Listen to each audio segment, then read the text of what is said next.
Hello friends, आप सभी का स्वागत है आपके अपने इस यूट्यूब चैनल पर जिसका नाम है एडोनॉमी। और आज हम अपनी मैथ्स के वीडियो का इम्पोर्टेंट क्वेश्चंस जो आपके लास्ट ईयर में पूछे गए हैं और उनके कॉन्सेप्ट्स और आगे वो किस तरह से आगे आपसे पूछे जाएंगे, उन सभी क्वेश्चंस को हम इस वीडियो में कवर करेंगे। तो लास्ट वीडियो में हमने 10 क्वेश्चन कर लिए थे, इस वीडियो में हम उन 10 के आगे करेंगे।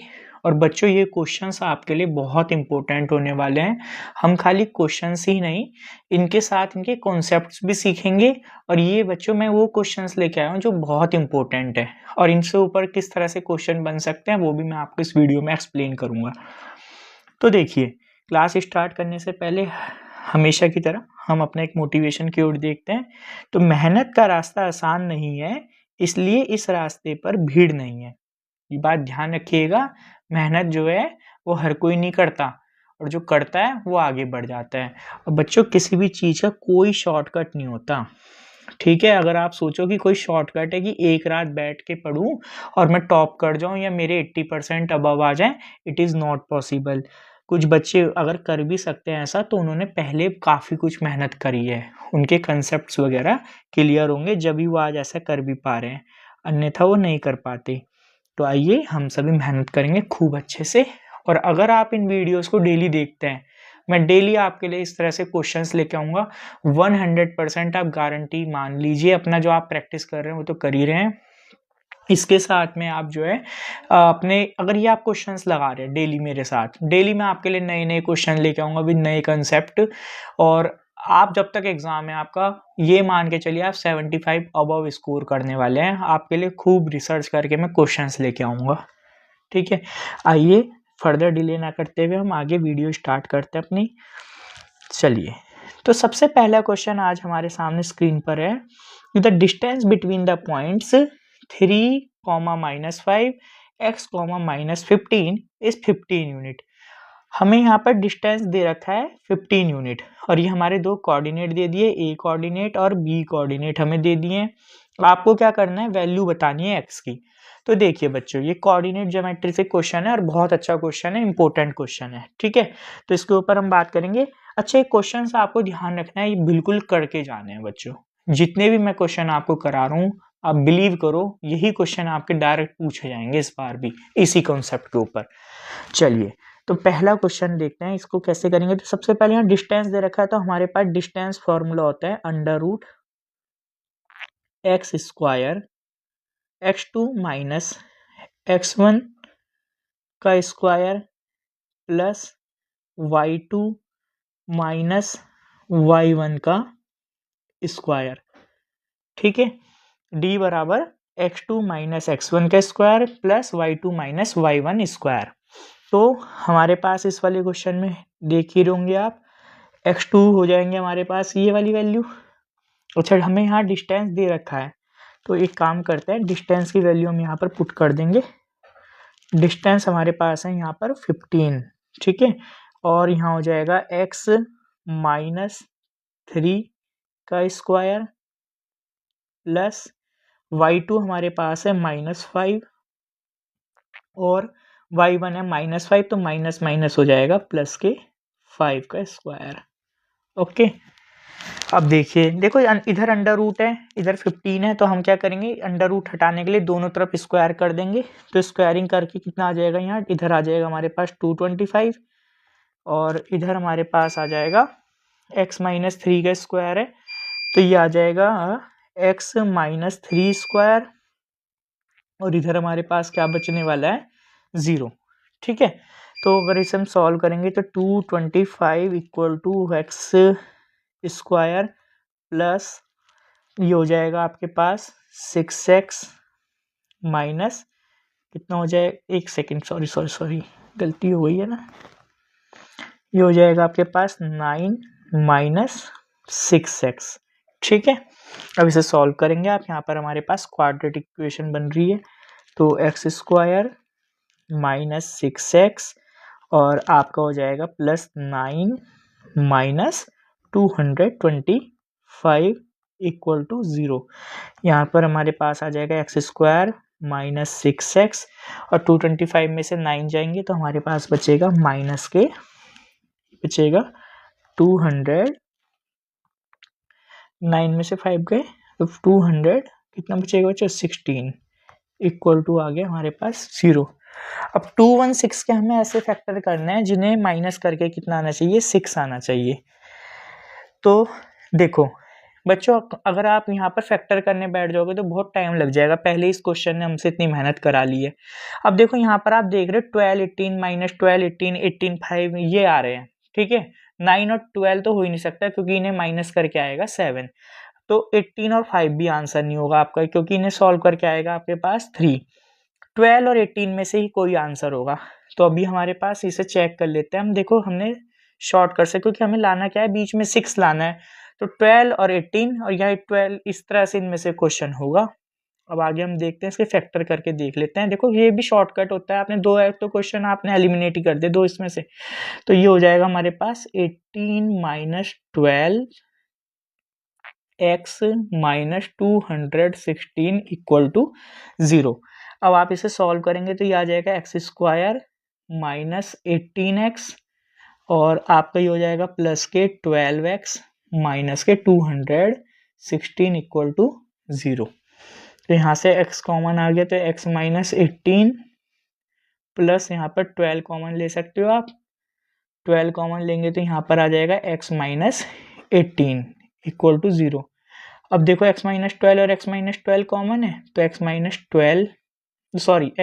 18 कॉमन आ गया और यहाँ पर हमारे पास आ गया x प्लस 12। आपके सामने आंसर भी हमारे प्रतीक्षा कर रहा है, आंसर भी आ चुका है।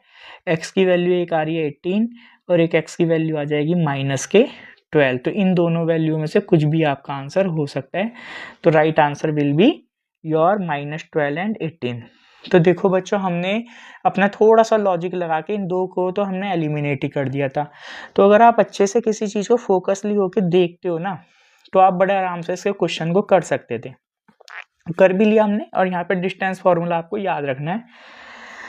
इसके अलावा हमारे पास ट्रिग्नोमेट्री से क्वेश्चन है cos alpha plus beta equal to 0 और हमारे पास दे रखा है इसने cos alpha plus beta upon 2 की वैल्यू बतानी है। तो देखो सिंपल सा क्वेश्चन है ये भी।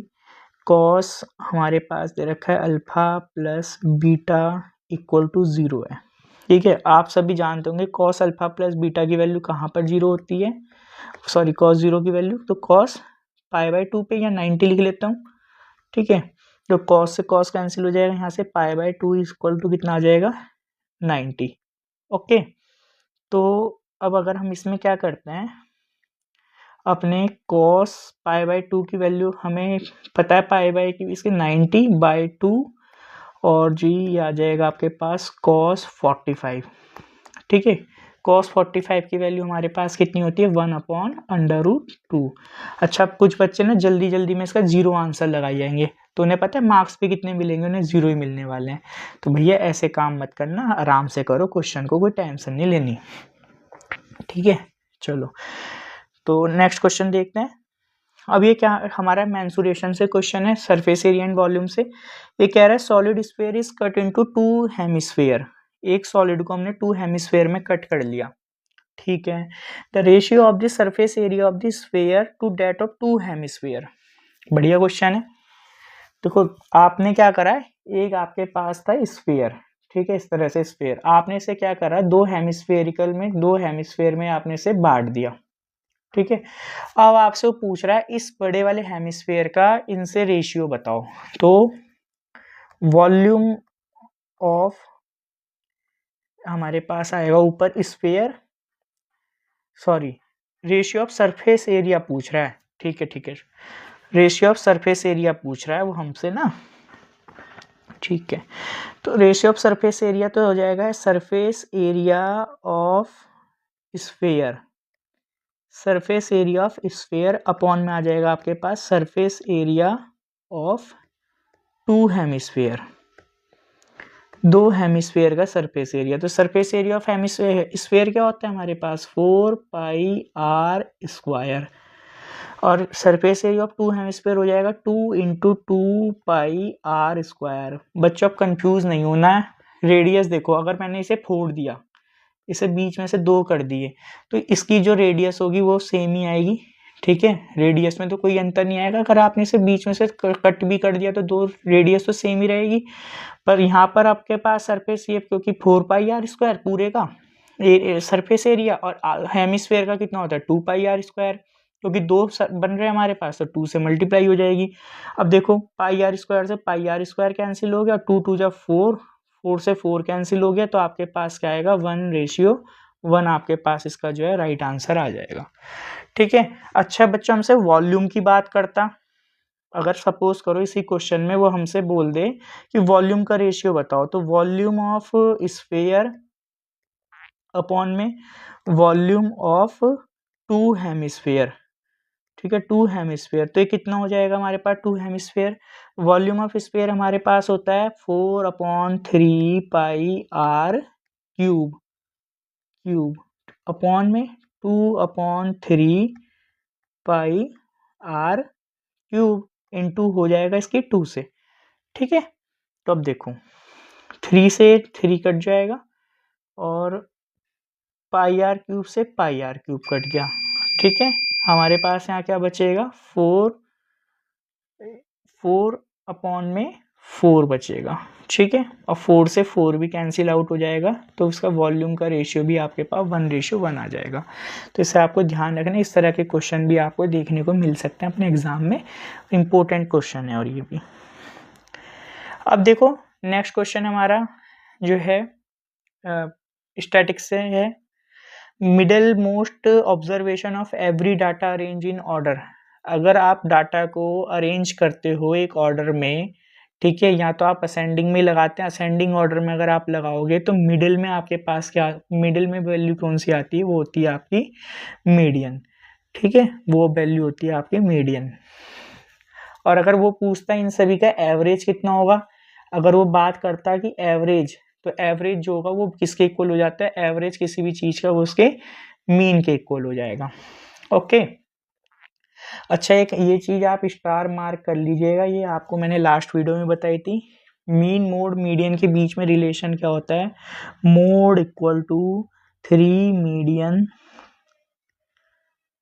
Median minus 2 mean. ये आपको ध्यान रखना है, इसके ऊपर आपका क्वेश्चन बनेगा। ठीक है, तो ये ध्यान रखना है आपको, mode equal to 3 median minus 2 mean. चलो नेक्स्ट क्वेश्चन देखो, फिर से आपका एक क्वेश्चन ये मेंसुरेशन से ही आ गया। The volume of the largest right circular cone, आपको वॉल्यूम बताना है, कैन बी कार्व आउट। एक कोन को हमने कार्व कर लिया, मतलब कट कर लिया एक एज सॉलिड क्यूब से जिसकी एज 2 सेंटीमीटर है।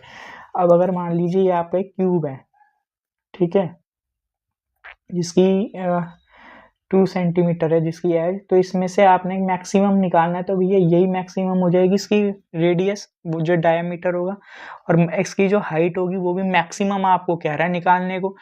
तो यहाँ पर अगर मैं बात करूँ तो वो जो कोन की हाइट हो जाएगी वो 2 सेंटीमीटर हो जाएगी, और अगर इसकी डायमीटर की बात करूंगा तो डायमीटर भी 2 सेंटीमीटर हो जाएगा। ठीक है, तो इससे थोड़ा सा लॉजिक लगाना है आपको। तो आपने क्या करना है, सिंपली अगर यहाँ पर क्या रहा है कि वॉल्यूम बताओ कि कितना वॉल्यूम निकाला जा सकता है, तो हमारे पास कोन का जो वॉल्यूम होता है, वॉल्यूम ऑफ कोन जो होता है हमारे पास, वॉल्यूम ऑफ कोन ये कितना होता है हमारे पास 1/3πr²h।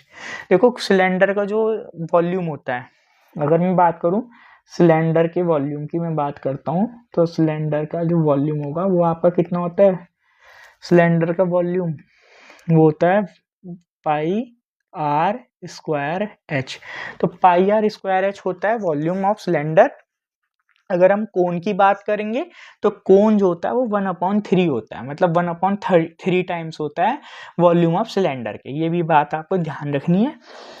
अब आपसे पूछ रहा है कि अच्छा यहाँ पाई की वैल्यू मत रखना क्योंकि आपके पास ऑप्शन सारे पाई में, आपसे पूछ रहा है वो मैक्सिमम कितना हो सकता है उसका वॉल्यूम, तो 1/3 पाई को हम एज इट इज पाई रखेंगे।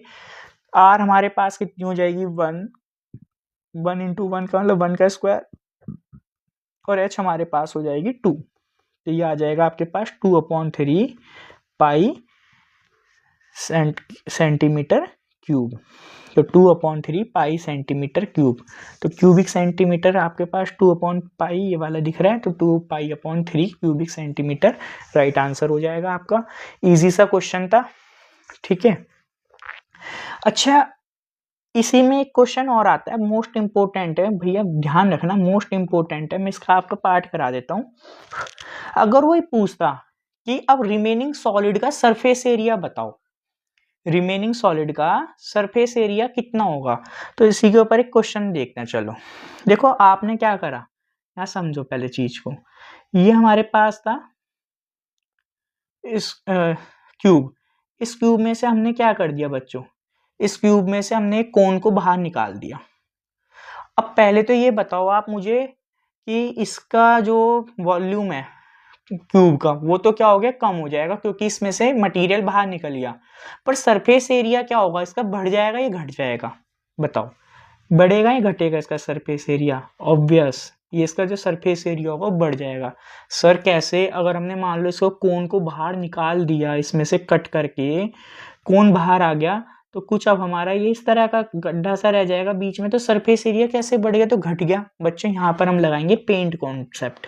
अगर आप पेंट करना चाहो तो पहले आपको क्या करना पड़ता है, इसमें बाहर बाहर बाहर बाहर पेंट कर देते हैं।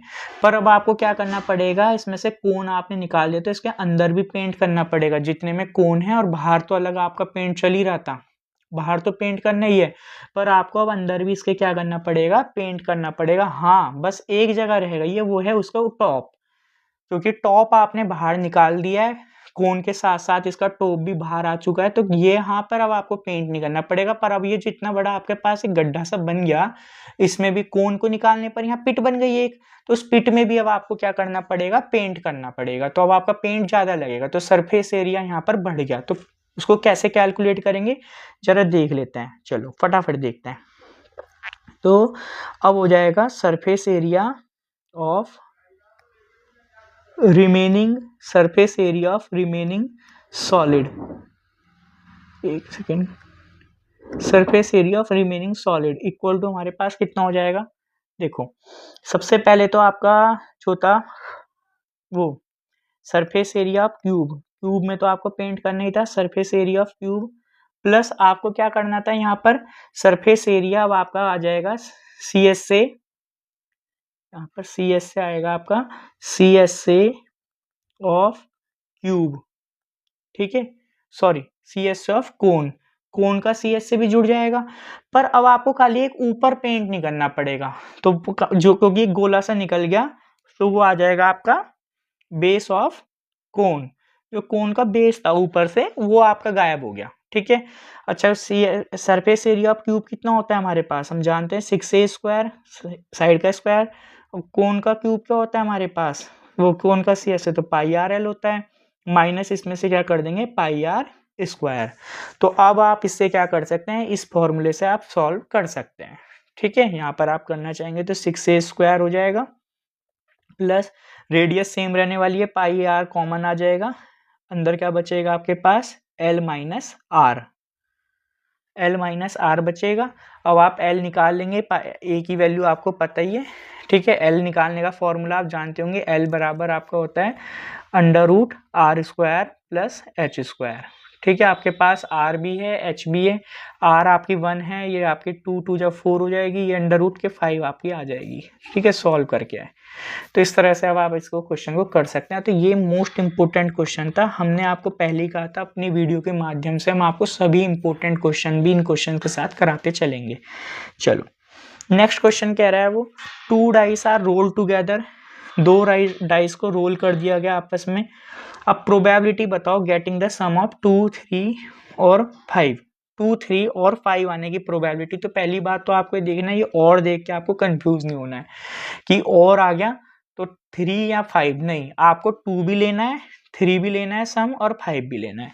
तो सम ऑफ 2, तो सम ऑफ 2 खाली 1 और 1 से ही आएगा, ठीक है, 1 और 1 से ही आपका सम ऑफ 2 आएगा। इसके बाद में 3 आने के लिए, तो 3 आने के लिए एक तो हो सकता है 1 और 2, और क्या हो सकता है 2 और 1, इसके अलावा आपको कहीं भी 3 नहीं मिलेगा। 5 आने के लिए क्या हो सकता है, देखो 4 और 1 एक ही हो सकता है, इसके अलावा 1 और 4 हो सकता है, और सर एक हो सकता है 2,3 और 3,2 और तो कुछ नहीं हो सकता मुझे लग रहा है भाई। 5 इनका सम 5 आएगा 4 + 1। ओहो यहाँ पर गलती हो गई ना, यहाँ 4 आएगा 1 और 4 4 1 1 4 2 3 3 2 और 2 सम 3 आने के लिए 1 2 2 1 और 2 आने के लिए सम हमारा हो जाएगा 1 1। ये भी मोस्ट इंपोर्टेंट क्वेश्चन है बच्चों, लिख के ले लो, पेपर में आएगा ही आएगा ये को इसके ऊपर डाइस के ऊपर या कार्ड के ऊपर। कार्ड वाला भी मैं क्वेश्चन लेके आऊंगा, आपको कार्ड का पूरा कंसेप्ट समझाऊंगा, उसके अंदर आपको देखने को मिल ही जाएगा। देखो प्रोबेबिलिटी का जो फॉर्मूला होता है हम जानते हैं, प्रोबेबिलिटी ऑफ एनी इवेंट किसके इक्वल होती है, number of favourable outcomes to E के रेस्पेक्ट में आउटकम कितने आ रहे हैं, ठीक है, अपॉन में क्या होता है number of possible outcome, total possible outcome कितने हो सकते हैं। अब देखो 2 डाइस को करेंगे ना तो 6 की पावर 2 हो जाएगी, ठीक है। 2 डाइस को अगर हम थ्रो करेंगे तो टोटल आउटकम कितने हो जाएंगे आपके पास, जो पॉसिबल आउटकम है वो 36 हो जाएंगे। हमारे पास फेवरेबल आ रहे हैं 1 2 3 4 5 6 7, तो 7 हमारे पास फेवरेबल आ रहे हैं, अपॉन में हम क्या कर देंगे इसके 36, तो हमारे पास से कटेगा नहीं, तो इसका 37/36 इसका राइट आंसर हो जाएगा। चलो नेक्स्ट क्वेश्चन क्या कह रहा है हमें, the centre of a circle is at 2,0, 1 end of the diameter is 6,0, other end आपको बताना है। बहुत अच्छा क्वेश्चन है, ये भी अच्छे से कॉन्सेप्ट के ऊपर ही क्वेश्चन है, देखो इसे अच्छे से समझना, क्योंकि कल भी इसके ऊपर एक क्वेश्चन मैंने आपको बता रखा है, आ रखा था, ठीक है। तो देखो सबसे पहले तो मैं आपको बताता हूँ, एक हम सर्कल बनाते हैं, तो एक सर्कल बनाते हैं हम, ये लो बीच सर्कल हमने बना दिया,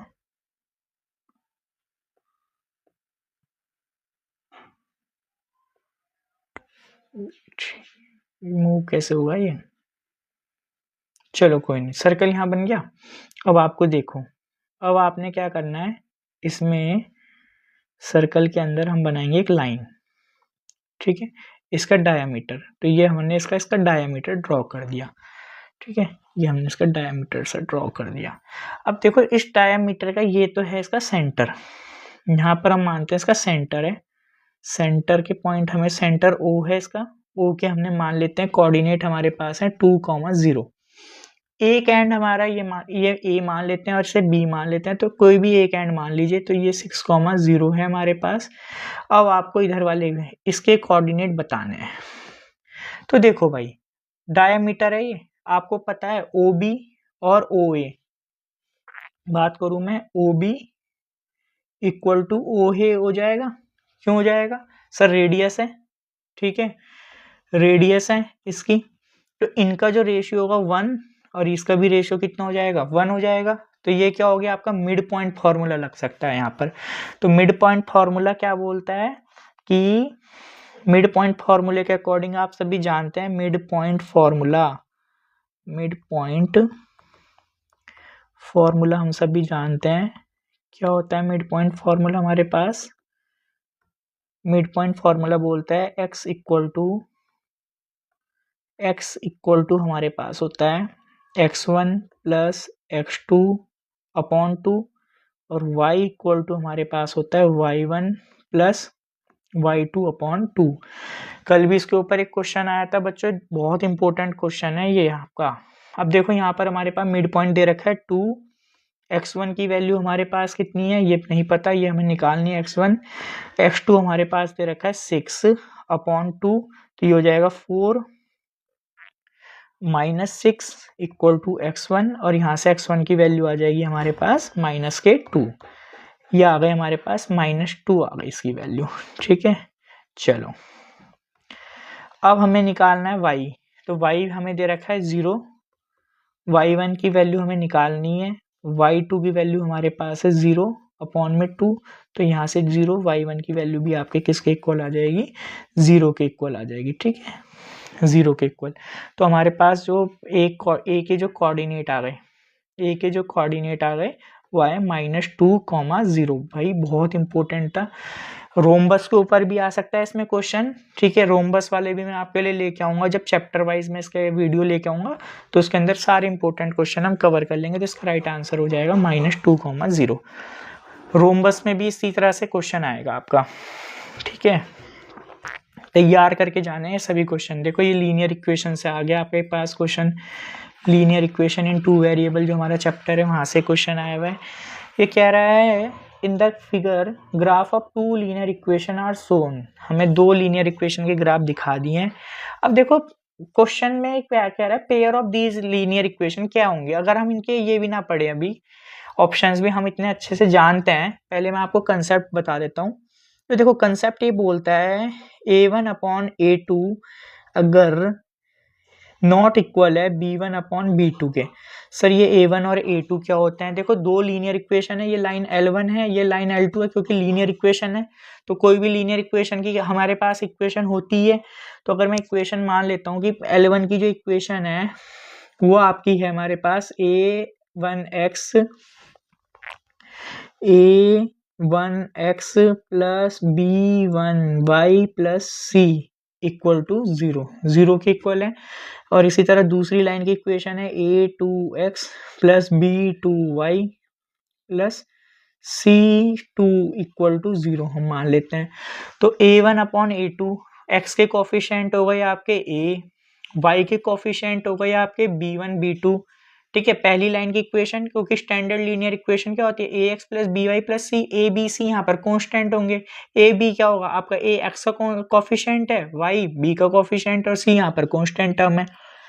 तो देखो a2x b2, अब यहाँ पर A1/A2 not equal to B1/B2। अगर शुरू के 2 x के कोफिशिएंट और y के कोफिशिएंट अगर आपस में इनका रेशियो इक्वल नहीं आता है तो ऐसे में जो लाइन होती है, ये लाइन आपकी किस तरह की होती है, ये लाइन होती है इंटरसेक्टिंग लाइंस, ठीक है। ये आपको ध्यान रखना है, ये इंटरसेक्टिंग लाइंस होंगी, इंटरसेक्टिंग लाइंस होंगी, इंटरसेक्टिंग लाइंस होंगी। तो इनके अगर सपोज करो यार 2 लाइन अगर आपस में इंटरसेक्ट करेंगी तो यहाँ से क्या आएगा, इनका यूनिक सॉल्यूशन आएगा। यहाँ से x की वैल्यू आ जाएगी, यहाँ से y की वैल्यू आ जाएगी। तो इनका क्या आएगा, आपका यूनिक सॉल्यूशन होगा, ठीक है। इनका इस तरह की पेयर ऑफ लाइंस का आपके पास यूनिक सॉल्यूशन होगा, ठीक है। और साथ में क्योंकि इनका सॉल्यूशन आ तो रहा है ना, चाहे कुछ भी आए सॉल्यूशन तो आ ही रहा है इनका, तो ये आपका क्या हो जाएगा, इस तरह की लाइन होती है आपकी कंसिस्टेंट। ध्यान रखना है, ये आपकी कंसिस्टेंट होती हैं। उसी तरह अगर सेकंड एक केस हम मानते हैं कि A1 सर मान लीजिए ये कोफिशिएंट जो है आपके बराबर हो शुरू के दोनों, A1/A2 B1/B2, और मान लीजिए कि थर्ड वाला इक्वल नहीं है, तो ऐसे में लाइन क्या होंगी, तो ऐसे में लाइंस हो जाएंगी आपकी पैरेलल। ये लाइन एक दूसरे के पैरेलल होंगी। अब खुद सोचो भाई बच्चे, 2 लाइन अगर पैरेलल है तो कहीं आपस में मिलेंगी नहीं। जब मिलेंगी नहीं तो इनके बीच में कोई इंटरसेक्शन हो ही नहीं रहा है, तो फिर यहाँ पर किस तरह का सॉल्यूशन आएंगे, तो कोई भी सॉल्यूशन नहीं आएगा। तो ऐसी कंडीशन में कोई सॉल्यूशन नहीं आएगा। जब सॉल्यूशन आएगा ही नहीं तो वहां पर हमारे पास क्या हो जाएगी, ये इनकंसिस्टेंट पे। जब आंसर ही नहीं आ रहा है तो इनकंसिस्टेंट हो जाएगी।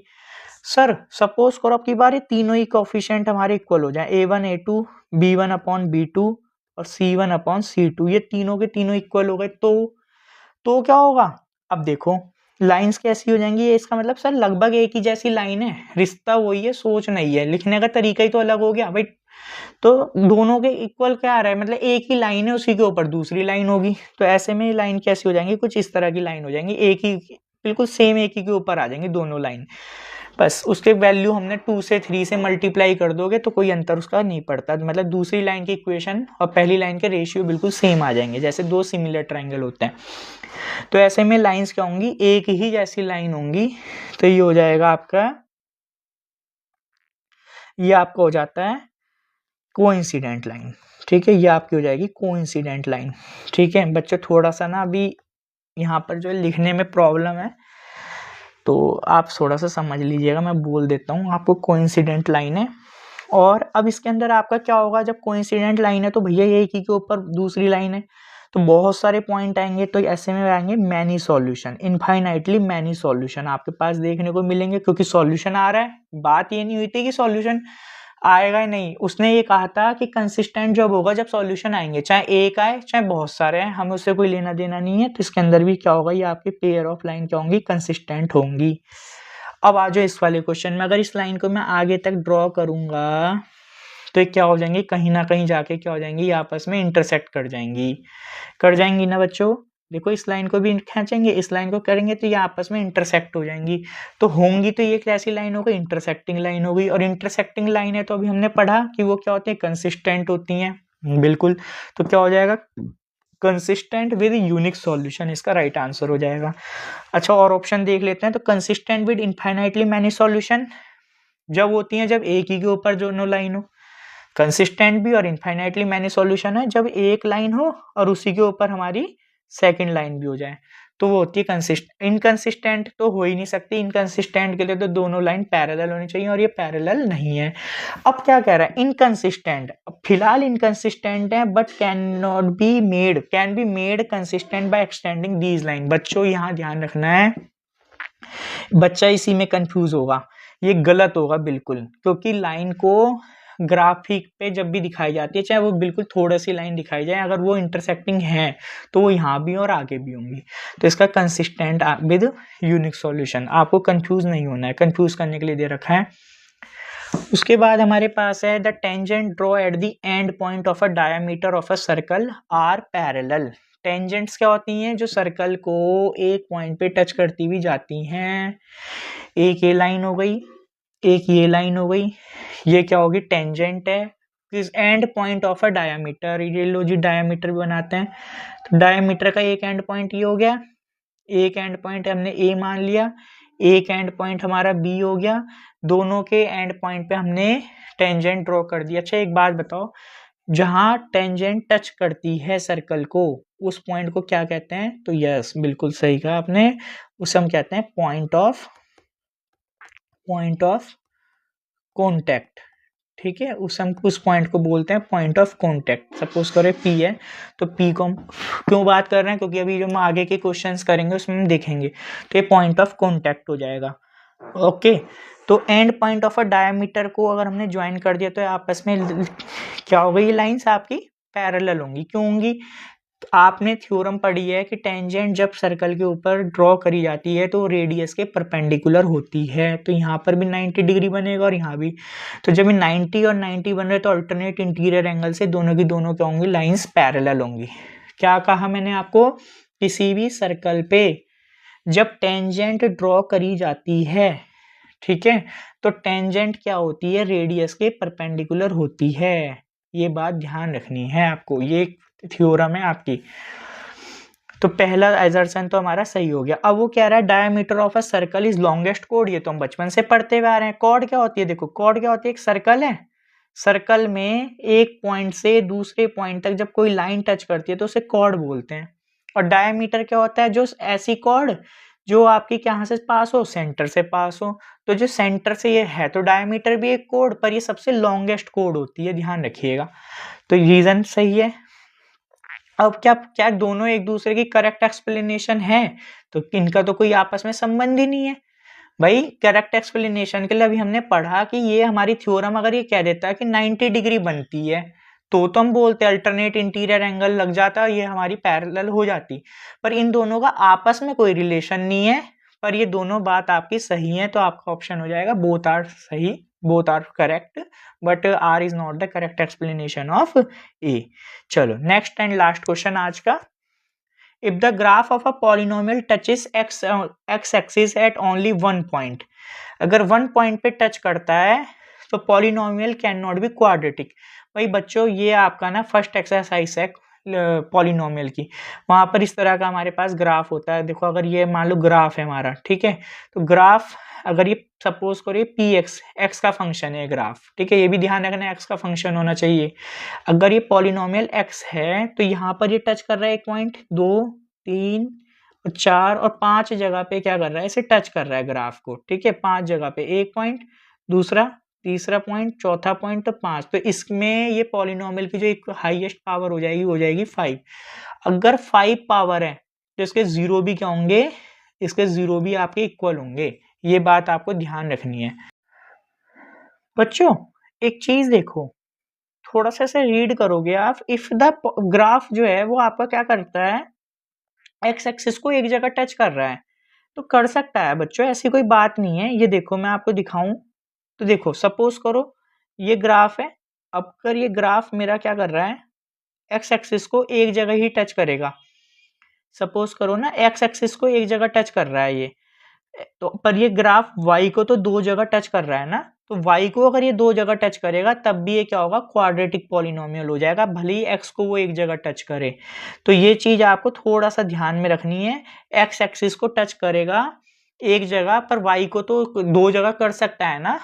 तो यहाँ पर उसने कहा नहीं है यहाँ पर कि ये पॉलिनोमियल, अगर वो कह देता हमारे पास कि ये पॉलिनोमियल पी एक्स, पॉलिनोमियल वो दे देता पी एक्स पॉलिनोमियल है जो कि एक्स एक्सिस को एक जगह टच कर रहा है, तो हम बिल्कुल बोलते यस कि ये पॉलिनोमियल में आपका ये क्वाड्रेटिक नहीं होगा। पर यहाँ पर उसने पॉलिनोमियल मेंशन नहीं करा, क्या पता ये एक्स के रेस्पेक्ट में आपका दो जगह टच कर रहा हो, वाई को y के रेस्पेक्ट में दो जगह टच करेगा, तो ये फिर आपका अगर पॉलिनोमियल पी वाई भी तो हो सकता है, और पी वाई आपका चार जगह टच करे, एक्स को ना करे टच, उससे कोई फर्क थोड़ा पड़ेगा हमारे पास।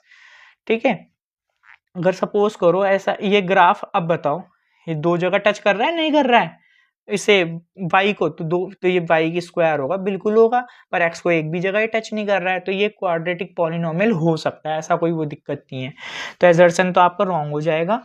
फिर ये कह रहा है पॉलिनोमियल जो है degree n raise to the n is greater than 1 तो can have at most n zeros. तो अभी हमने बात करी है ना, अगर मैं इसे करूंगा अभी तो n स्क्वायर आ जाएगा, तो ये n जीरोस तो होंगे ही, अगर n जो है वो ग्रेटर देन 1 है तो फिर उसके n से n जीरो तो होंगे ही होंगे। ठीक है, जितनी भी डिग्री होती है उतने ही आपके जीरो होते हैं, और n ग्रेटर देन 1 है तो ऑफ कोर्स, तो रीजन जो है वो आपका सही है, पर एजर्सन जो है आपकी फॉल्स है। तो इसका आंसर हो जाएगा assertion is false but reason is true. चलो, तो मुझे लगता है आपको समझ में आया होगा आज का सेशन, और अगर आप इसी तरह से डेली देखते रहेंगे, ठीक है, तो बहुत सारे कंसेप्ट आपके क्लियर हो जाएंगे। पेन पेपर लेके बैठा करें, और जो भी आपको इम्पोर्टेंट लगे वो लिख लिए करें। ठीक है, आज के लिए इतना ही, थैंक यू।